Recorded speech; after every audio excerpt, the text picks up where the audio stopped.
નમસ્કાર વિદ્યાર્થી મિત્રો।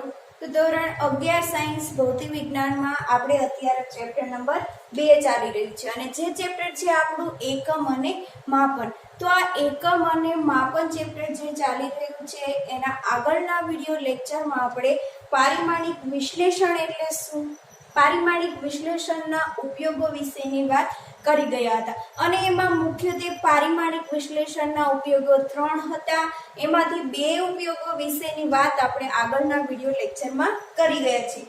હવે આજે આપણે લાસ્ટ ઉપયોગ એક ત્રીજો ઉપયોગ છે એ બાકી છે કે ત્રીજો ઉપયોગ શું કહેવા માંગે છે કે પારિમાણિક વિશ્લેષણનો ત્રીજો ઉપયોગ કે જેમાં પારિમાણિક સૂત્રની મદદથી આપણે કોઈ પણ ભૌતિક રાશિના પ્રશ્નો હોય છે આ ભૌતિક રાશિના પ્રશ્નો કેવી રીતે આપણે સોલ્વ કરી શકીએ છીએ। તો આજે એકમ અને માપન જે ચેપ્ટર ચાલી રહ્યું છે એ ચેપ્ટરની થિયરીનો આ લાસ્ટ વિડિયો લેક્ચર છે। આ વિડિયો લેક્ચરમાં આપણી આ એકમ અને માપન ચેપ્ટરની સંપૂર્ણ થિયરી અહીંયા આપણી કમ્પ્લીટ થઈ જશે અને પછી આપણે ખાલી સ્વાધ્યાય સોલ્વ કરવાનું રહેશે, બરાબર। તો આ થિયરીનો તમારે લાસ્ટ વિડિયો લેક્ચર છે એ તો જોઈએ કે પારિમાણિક વિશ્લેષણનો ત્રીજો ઉપયોગ શું હતો। તો પારિમાણિક વિશ્લેષણનો ત્રીજો ઉપયોગ હતો કે કોઈ ભૌતિક રાશિનું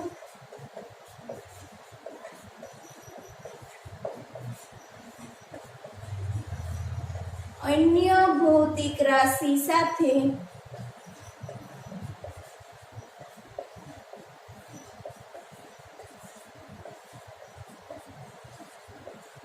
संबंध दर्शावतुं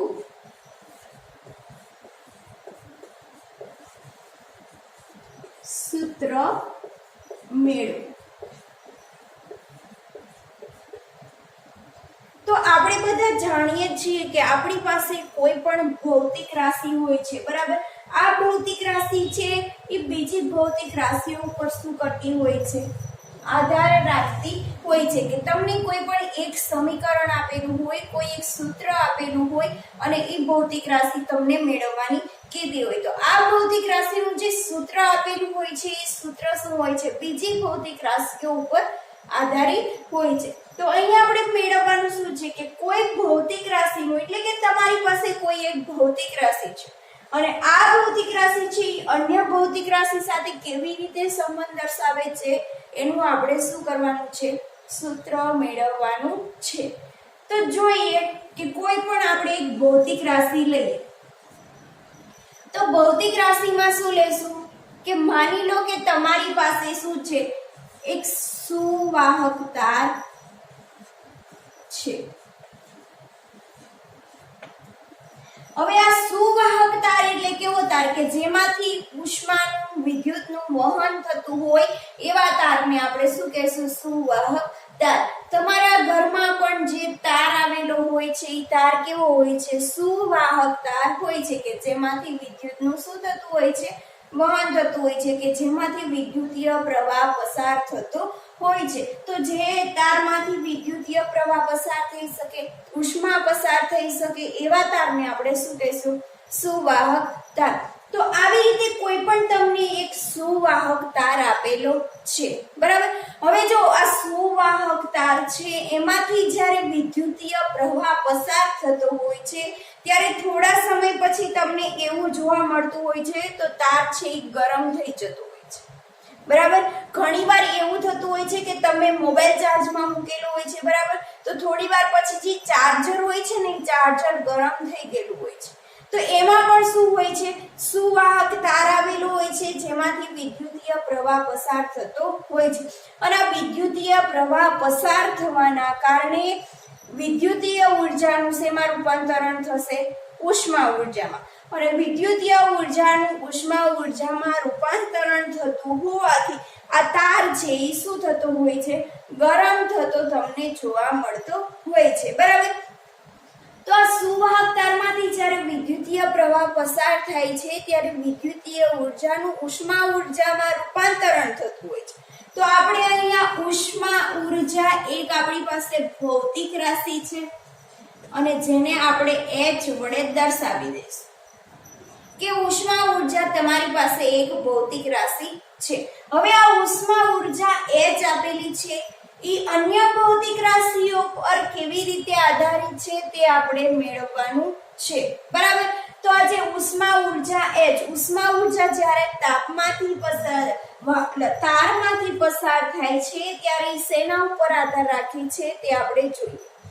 તો ઉષ્મા ઉર્જા H છે એ સૌથી પહેલા તો શેના ઉપર આધારિત હશે? વિદ્યુતીય પ્રવાહ I ઉપર આધારિત હશે, બરાબર. વિદ્યુતીય પ્રવાહ પસાર થાય છે અને પછી જે વિદ્યુતીય ઉર્જાનું શેમાં રૂપાંતરણ થાય છે? ઉષ્મા ઉર્જામાં. એટલે ઉષ્મા ઉર્જા છે એ સૌથી પહેલા તો વિદ્યુતીય પ્રવાહ પર આધારિત હશે. હવે બીજું, ઉષ્મા ઉર્જા છે એ શેના ઉપર આધારિત હોય? તો ઉષ્મા ઉર્જા છે એ તારમાંથી પસાર થાય છે, તો તારનો અવરોધ કેટલો છે એના ઉપર પણ આધારિત હશે. તો બીજો શેના ઉપર આધારિત છે? તારના અવરોધ પર. તો તારના અવરોધને આપણે દર્શાવી દેશું R વડે. અને ત્રીજું શેના ઉપર આધારિત હશે? તો ત્રીજું છે આ ઉષ્મા ઉર્જા છે એ કેટલા સમય સુધી પસાર થાય છે? વિદ્યુતીય પ્રવાહ છે કેટલા સમય સુધી પસાર થાય છે? તો અહીંયા ત્રીજી ભૌતિક રાશિ તમને મળે છે સમય, કે કેટલા સમય સુધી પસાર થશે. આપણે મોબાઈલ ચાર્જર છે એ થોડીક વાર આપણે ચાલુ રાખીએ તો ઓછું ગરમ થાય, વધારે વાર આપણે સ્વિચ ઓન રાખીએ તો વધારે વાર વિદ્યુતીય પ્રવાહ પસાર થાય, તો તાર છે એ શું થાય? વધારે સમય સુધી ઉષ્મા ઉર્જામાં રૂપાંતરણ કરશે. તો એવી રીતે અહીંયા ત્રીજું છે સમય પર પણ આધારિત છે. તો આ સુવાહક તારમાંથી જ્યારે વિદ્યુતીય પ્રવાહ પસાર થાય છે ત્યારે વિદ્યુતીય ઉર્જાનું ઉષ્મા ઉર્જામાં રૂપાંતરણ થાય છે અને આ ઉષ્મા ઉર્જા છે આપણને એક ભૌતિક રાશિ મળી ગઈ છે. હવે આ ભૌતિક રાશિ છે અન્ય કઈ ભૌતિક રાશિઓ ઉપર આધારિત છે? તો સૌથી પહેલા છે વિદ્યુતીય પ્રવાહ I, તારના અવરોધ R અને સમય T ઉપર આધારિત છે, બરાબર. તો અહીંયા તમને કઈ ત્રણ ભૌતિક રાશિઓ ઉપર આધારિત છે? તો અહીંયા લખી દઈએ આપણે કે ઉષ્મા ઉર્જા H એ I, R અને T પર આધારિત છે. હવે જો આપણને એ તો ખબર પડી ગઈ કે ઉષ્મા ઉર્જા H છે વિદ્યુતીય પ્રવાહ, અવરોધ અને સમય આ ત્રણ ભૌતિક રાશિઓ પર આધારિત છે. પરંતુ આ ત્રણ ભૌતિક રાશિઓ છે એ કેવી રીતે આધારિત છે એ આપણે શું કરવાનું છે? મેળવવાનું છે. જો તમને ગતિ ઉર્જાનું સૂત્ર આપેલું છે કે ગતિ ઉર્જા K બરાબર 1/2 mv², બરાબર. તો આ જે ભૌતિક રાશિ ગતિ ઉર્જા છે એ ગતિ ઉર્જા શેના ઉપર આધારિત છે? દળ ઉપર આધારિત છે અને વેગ ઉપર આધારિત છે, બરાબર. તો ગતિ ઉર્જા છે એ બે ભૌતિક રાશિ પર આધારિત છે, પરંતુ કેવી રીતે આધારિત છે એ આપણે મેળવવાનું છે. કેવી રીતે એટલે શું? કે આ જે ગતિ ઉર્જા છે એમની એક ઘાત ઉપર આધારિત છે અને વેગની બે ઘાત ઉપર આધારિત છે, અને પછી સંપૂર્ણપણે આખું સમીકરણ મળે છે, બરાબર. તો અહીંયા આપણને ખબર છે કે H છે એ I, R, T પર આધારિત છે, પરંતુ કેવી રીતે આધારિત છે એના ઉપર ઘાત શું આવશે એ આપણે શું કરવાનું છે? મેળવવાનું છે, બરાબર. તો સૌથી પહેલા તો આપણે I, R, T ની ઘાત મેળવવાની છે. તો આપણે શું કરવું પડશે? ત્રણે ત્રણની આપણે ઘાત ધારી લેવી પડશે. તો અહીંયા લખી દઈએ કે આ ઉષ્મા ઉર્જા H છે, બરાબર. H છે એ પહેલા જેટલી પણ ભૌતિક રાશિ આપેલી હોય એને તમારે સમપ્રમાણમાં દર્શાવી દેવાની. તો ઉષ્મા ઉર્જા H ચલે છે IA, RB અને TC. તો આ A, B અને C આપણે શું કર્યા છે? ધારી લીધા છે, બરાબર. કે ઉષ્મા ઉર્જા H છે I ની A ઘાત ઉપર આધારિત છે, R ની B ઘાત ઉપર આધારિત છે અને T ની C ઘાત ઉપર આધારિત છે. તો અહીંયા આપણો મેઇન હેતુ શું છે? કે આપણને ખબર છે કે ઉષ્મા ઉર્જા ત્રણ ભૌતિક રાશિ પર આધારિત છે, પરંતુ કેવી રીતે આધારિત છે એ આપણને ખબર નથી. તો આપણે શું કરવાનું છે? મેળવવાનું છે. તો અહીંયા આપણે A, B અને C મેળવવાના થશે, બરાબર. તો આપણી પાસે જો આ સૂત્ર મળી ગયું, H ચલે છે IA, RB અને TC.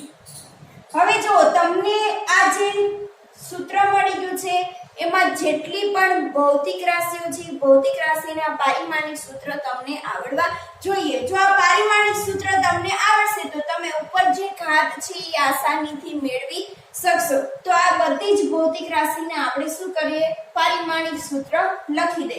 તો H શું છે? H તમને આપેલી છે ઉષ્મા ઊર્જા અને ઉષ્મા ઊર્જાનું પારિમાણિક સૂત્ર શું થાય છે? m1l2t - 2. અહીંયા ભલે ઉષ્મા ઊર્જા આપી પરંતુ છે તો ઊર્જા અને એનો એકમ પણ આવે જૂલ. તો આપણે ઊર્જા આપેલી છે તો ઊર્જાનું પારિમાણિક સૂત્ર આપણને ખબર છે m1l2t - 2. બરાબર. હવે આપેલું છે વિદ્યુતીય પ્રવાહ. તો વિદ્યુતીય પ્રવાહ I. હવે વિદ્યુતીય પ્રવાહનું શું થશે પારિમાણિક સૂત્ર? તો ખાલી આવશે A1. વિદ્યુતીય પ્રવાહનું પરિમાણ સંજ્ઞા આપણે આપેલી છે A. બરાબર. અહીંયા વિદ્યુતીય પ્રવાહ છે એટલે આપણે કહી દઈએ A1. તે પછી છે અવરોધ. અવરોધ R. તો થયો અવરોધ. હવે અવરોધનું પારિમાણિક સૂત્ર શું થશે? m1l2 t - 2 a - 2.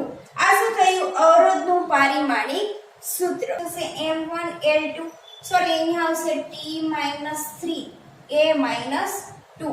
તો આ થયું અવરોધનું પારિમાણિક સૂત્ર. અને પછી વાત રહી સમયની. તો સમયને t1 આવશે તો એનું પારિમાણિક સૂત્ર થશે t1. હવે અહીંયા દરેકે દરેક ભૌતિક રાશિના પારિમાણિક સૂત્ર આપણી પાસે છે. બરાબર. તો દરેકે દરેક ભૌતિક રાશિના પારિમાણિક સૂત્ર આપણે મૂકી દઈએ. તો અહીંયા લખી દઈએ H ચલે છે IA, RB અને TC. અહીંયા ચલેલી નિશાની દૂર કરવા માટે આપણે કોઈ પણ એક અચળાંક મૂકવો પડશે. તો અચળાંક મૂકી દઈએ અત્યારે આપણે K. IA, RB અને TC. હવે દરેક ભૌતિક રાશિના પારિમાણિક સૂત્ર લખી દે. તો લખી દઈએ ડાબી બાજુના પરિમાણ બરાબર જમણી બાજુના પરિમાણ. હવે ડાબી બાજુ H આપેલો છે. H શું છે? ઉષ્મા ઊર્જા. ઉષ્મા ઊર્જા માટેનું પારિમાણિક સૂત્ર m1l2 t - 2. તો m1l2 t - 2 is equal to જમણી બાજુના પરિમાણ. જમણી બાજુ K. K શું છે? અચળાંક છે. અચળાંક કેવું હોય? પરિમાણ રહિત હોય. એને કોઈ પણ પ્રકારનું પરિમાણ ના હોય. તો અચળાંકને એમની મૂકી દો K. તે પછી આપેલું છે I. I શું છે? વિદ્યુતીય પ્રવાહ. એના માટેનું પારિમાણિક સૂત્ર A1 અને એના ઉપર ઘાત આપેલી છે A. એના પછી છે અવરોધ. અવરોધનું પારિમાણિક સૂત્ર m1l2 t - 3 a - 2 અને એની ઘાત આપેલી છે B. અને એના પછી છે સમય. સમય છે t1 તો એની ઘાત આપી દો t1 અને એની ઘાત છે C. બરાબર. હવે અહીંયા m1l2 t - 2 is equal to K. દરેકે દરેકને ઘાત ગુણી દો તો શું થઈ જશે? A એની ઉપર A ઘાત m b l 2b t - 3b a - 2b અને t c. બરાબર. m1l2 t - 2 is equal to K. જો અહીંયા પેલા mlt સ્વરૂપે આપણે લખી દઈએ. mlt એટલે પેલા m લખી દઈએ md પછી લખી દઈએ l. l શું છે? 2b. t શું છે? -3b + c. આધાર સરખા હોવાથી ઘાતનો શું થશે? સરવાળો.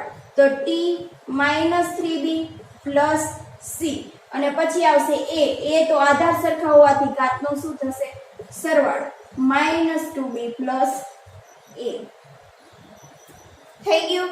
હવે લખી દો. જો અહીંયા બંને બાજુના તમારે પરિમાણ એટલે એટલે કે આધાર સરખા છે બંને બાજુ, તો તમે ઘાતને શું કરી શકશો? સરખાવી શકશો, બરાબર. તો અહીંયા લખી દઈએ બંને બાજુના આધાર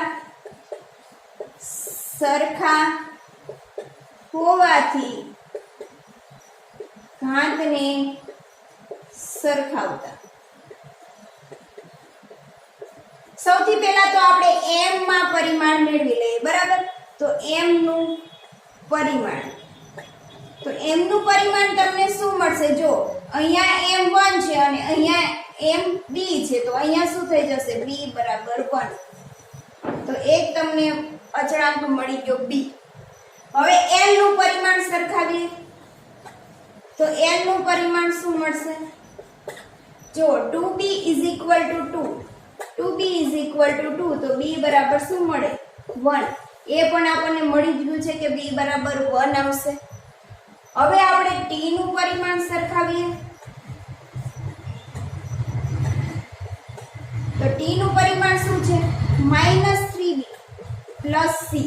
-3b + c = શું થશે? -2, બરાબર. તો -3b એટલે 1 છે વત્તા c = -2. હવે -3 + c = -2. c બરાબર -2 + 3 = શું થશે? 1. તો c બરાબર પણ આપણને શું મળે છે? 1. હવે a ના આપણે પરિમાણ લઈએ, તો લખી દઈએ a નું પરિમાણ. તો a નું પરિમાણ જો આ બાજુ a ભૌતિક રાશિ આપેલી નથી, આ બાજુ a ભૌતિક રાશિ આપેલી છે, તો શું થશે? -2b + a = 0. કેમ? આ બાજુ આપેલી નથી. તો -2b + a = 0. તો -2b એટલે 1 છે + a = 0. -2 + a = 0. તો a બરાબર શું થઈ જશે? 2, બરાબર. હવે જો આ જે ઇક્વેશન આપણે લીધું હતું એમાં આપણે મેઈન શું મેળવવાનું હતું? a, b અને c. કે ઉષ્મા ઊર્જા છે એ 3 ભૌતિક રાશિ ઉપર આધારિત છે, પરંતુ કેવી રીતે આધારિત છે એ આપણને ખબર નથી. તો આપણે મેળવવાનું હતું a, b અને c. તો એ પારિમાણિક સૂત્ર ઉપરથી આપણે a નું મૂલ્ય મેળવ્યું, b નું મેળવ્યું અને c નું મેળવ્યું. તો ત્રણે ત્રણ ઇક્વેશનમાં મૂકી દો. h બરાબર k, i ઉપર શું ઘાત છે? i ઉપર a એટલે i નો થઈ જશે સ્ક્વેર, અને r ઉપર શું ઘાત છે? b એટલે b બરાબર 1 એટલે r માથે 1 અને t માથે પણ 1. તો h = જો અહીંયા અચળાંક k આવેલો છે, આ k નું મૂલ્ય હંમેશા તમારે પ્રયોગ કરીને જ મેળવવું પડે, અને અત્યારે આપણને k નું મૂલ્ય મળે છે 1 એટલે અહીંયા 1 k બરાબર 1 થઈ જશે. i²RT. તો ઉષ્મા ઊર્જાનું ઇક્વેશન તમને મળી ગયું કે h બરાબર i²RT મળે. કે કોઈ ભૌતિક રાશિ છે એ અન્ય ભૌતિક રાશિ સાથે સંબંધ દર્શાવતું સૂત્ર મેળવવાનું છે. તો ઉષ્મા ઊર્જા છે વિદ્યુતીય પ્રવાહ, અવરોધ અને સમય ઉપર કેવી રીતે આધારિત છે, કઈ કઈ ભૌતિક રાશિઓ ઉપર આધારિત છે તે આપણે મેળવી લીધું છે. આવી જ રીતે તમને કોઈ પણ બીજા ઉદાહરણ આપેલા હોય તો તમે આસાનીથી સોલ્વ કરી શકો. આ જ આપણા પારિમાણિક વિશ્લેષણના ત્રીજા ઉપયોગના આધારે આપણી ટેક્સ્ટ બુકમાં એક ઉદાહરણ આપેલું છે. તો હવે આના પછી આપણે એ ઉદાહરણ સોલ્વ કરીએ. હવે આપણે પારિમાણિક વિશ્લેષણનો ત્રીજો ઉપયોગ ભણી ગયા છીએ. એના જ આધારિત આપણે ઉદાહરણ ટેક્સ્ટ બુકમાં આપેલું છે. ઉદાહરણ છે 2.17, બરાબર. તો 2.17 શું કહેવા માંગે છે તે આપણે જોતા જઈએ. તો સૌથી પહેલા 2.17 માં કીધું છે કે એક સાદું લોલક વિચાર. શું કીધું છે? સાદું લોલક વિચાર કે જેમાં ગોળાને એક દોરી સાથે બાંધેલું છે અને તે ગુરુત્વ બળની અસર હેઠળ દોલનો કરે છે. તો આપણે અહીંયા એક સાદું લોલક કેવું હોય કે આવી રીતે આધાર આપેલો હોય, બરાબર, અને આ આધાર શું હોય? દોરી હોય, અને નીચે શું કરેલું હોય? ગોળો આપેલો, અને આ ગોળો છે એ શું કરતો હોય? દોલનો કરતો હોય. ધારો કે સાદા લોલકના દોલનોનો આવર્તકાળ શું કીધું? સાદા લોલકના દોલનોનો આવર્તકાળ, તેની લંબાઈ l, ગોળાના દળ m અને ગુરુત્વ પ્રવેગ g પર આધારિત છે. તો અહીંયા તમને આપેલું છે આવર્તકાળ. આવર્તકાળ t એ કઈ કઈ બાબત ઉપર આધારિત છે? તો આવર્તકાળ t એ લંબાઈ l, એટલે કે અહીંયા દોરી આપેલી છે તો દોરીની લંબાઈ l પર આધારિત છે. બીજું આપેલું છે ગોળાના દળ, એટલે કે ગોળાનું દળ m પર આધારિત છે. અને ત્રીજું આપેલું છે ગુરુત્વ પ્રવેગ g પર આધારિત છે.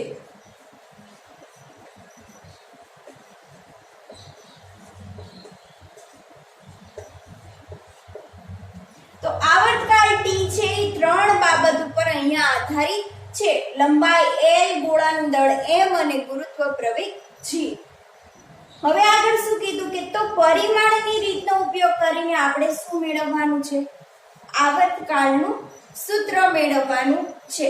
હવે આપણે આગળ જેવી રીતે ઉપયોગમાં જોઈ ગયા કે ઉષ્મા ઊર્જા છે કઈ કઈ બાબત ઉપર આધારિત હતી એ આપણને ખબર છે, પરંતુ એ કેવી રીતે આધારિત છે એના ઉપર ઘાત શું આવે છે એ આપણને ખબર હતી નહીં. તો એ આપણે પરિમાણનો ઉપયોગ કરીને આપણે મેળવ્યું.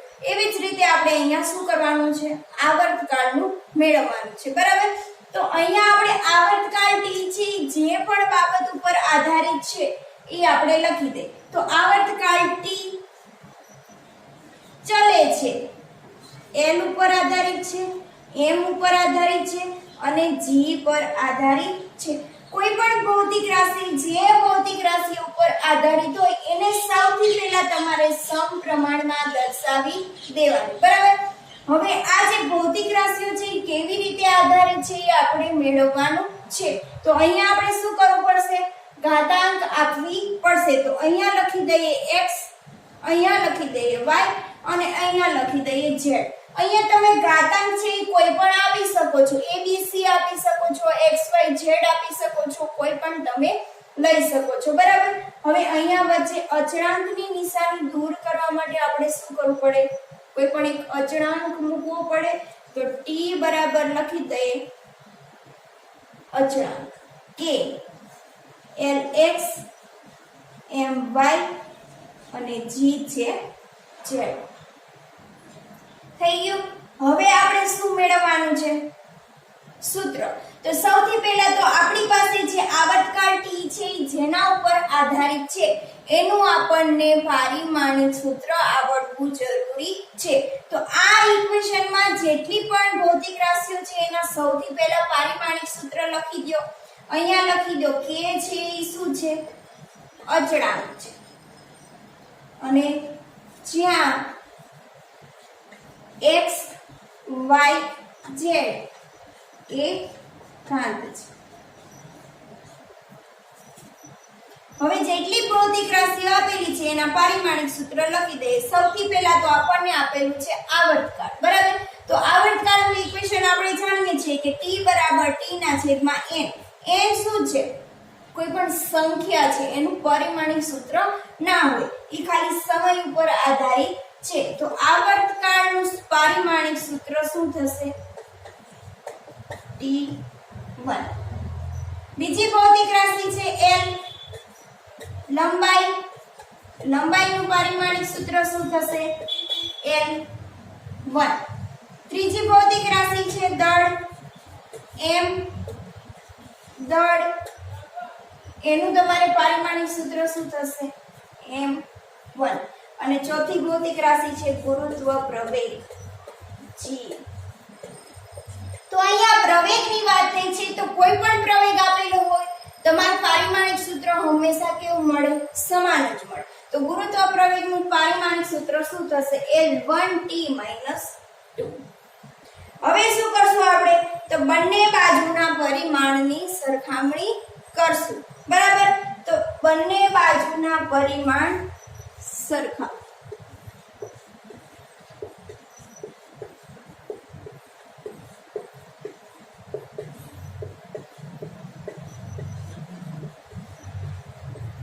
ડાબી બાજુનું પરિમાણ બરાબર શું થઈ જશે? જમણી બાજુનું પરિમાણ. હવે ડાબી બાજુ તમને શું આપેલું છે? આવર્તકાળ એક જ આપેલો છે. તો આવર્તકાળનું પારિમાણિક સૂત્ર શું થશે? T1 જમણી બાજુનું પરિમાણ. તો જમણી બાજુ તમને શું આપેલું છે? અચળાંક k આપેલો છે. k નું કોઈ પણ પારિમાણિક સૂત્ર ના હોય તો એમની લખી દો k.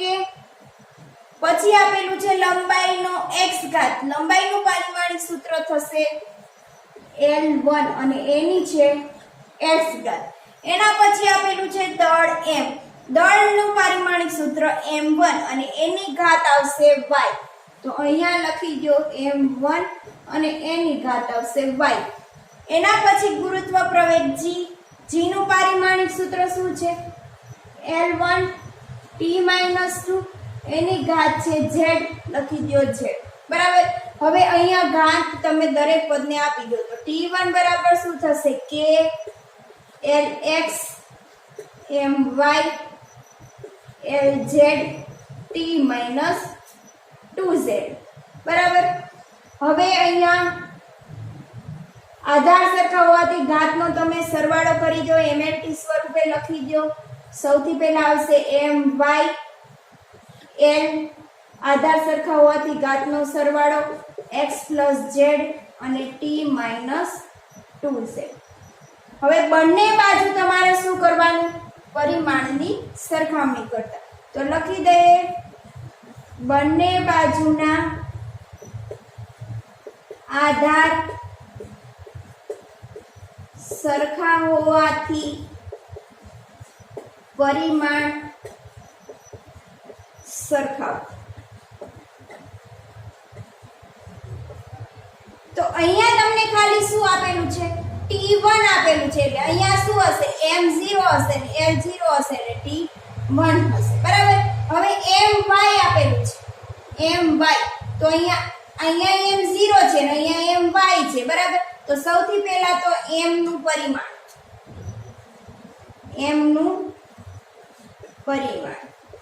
શું થશે? y = 0. તો તમને એક ઘાત મળી ગઈ છે y. બરાબર. હવે તમે t નું પરિમાણ લઈ લો. પછી આપણે લઈશું l નું પરિમાણ. તો t નું પરિમાણ શું થશે? -2z શું થશે? 1. બરાબર. તો z શું થશે? -1/2. એટલે z પણ આપણને મળી ગયું છે. હવે લઈ લો l નું પરિમાણ. કેમ l નું પરિમાણ પાછળ રાખ્યું? કારણ કે એમાં z ની જરૂર પડે છે. એટલે z નું પરિમાણ પહેલા મેળવવું પડે. x + z બરાબર શું છે? જો અહીંયા 0. બરાબર. હવે x z ની મૂલ્ય શું છે? વત્તા -1/2 = 0. તો x - 1/2 = 0. એટલે x બરાબર શું થશે? 1/2. હવે આપણે જે મેળવવાનું હતું એ આપણને મળી ગયું છે. x y અને z. તો ત્રણે ત્રણ આપણે શું કરશું? ઇક્વેશનમાં મૂકી દઈએ. તો અહીંયા t બરાબર k l ની શું ઘાત છે? x. x બરાબર શું મળે છે? 1/2. પછી m ની શું ઘાત છે? y. y શું છે? 0. અને પછી આપેલું છે g. g ની z ઘાત. z શું છે? -1/2. હવે જો અહીંયા m ની 0 ઘાત છે એટલે શું થઈ જશે? નીકળી જશે. દળ ની 0 ઘાત હોવાથી દળ કેન્સલ થઈ જશે. તો t બરાબર શું થશે? અહીંયા k અચળાંક છે. k બરાબર પ્રયોગ દ્વારા મૂલ્ય મેળવશું તો આપણને મળશે 1. L1/2. સોરી, અહીંયા k અચળાંક છે અને આનું મૂલ્ય તમને મળશે 2π. બરાબર. પ્રયોગ દ્વારા મેળવેલું છે. અને z છે -1/2. તો હવે આ સમીકરણને વ્યવસ્થિત રીતે લખી દો. તો t બરાબર શું થઈ જશે? 2π 1/2 L1/2 છેદમાં શું થશે g1/2 કેમ g1/2 છેદમાં જતા રહ્યા કારણ કે એની માઈનસ ઘાત આપેલી છે એટલા માટે તો અહીંયા થઈ જશે t બરાબર 2 પાઈ √l/g જે તમને સૂત્રમાં કીધું એ તમને મળ્યું છે બરાબર તો આ હતું તમારું ઉદાહરણ 2.17 હવે અહીંયા આપણે ચેપ્ટર નંબર 2 ની સંપૂર્ણપણે થિયરી પૂરી થાય છે કે જેટલી પણ આપણને થિયરી આપી હતી બધી જ થિયરીનો આપણે સંપૂર્ણપણે અભ્યાસ કરી ગયા છીએ બરાબર હવે આપણે સ્વાધ્યાયમાં જેટલા દાખલા બાકી છે એ સોલ્વ કરશું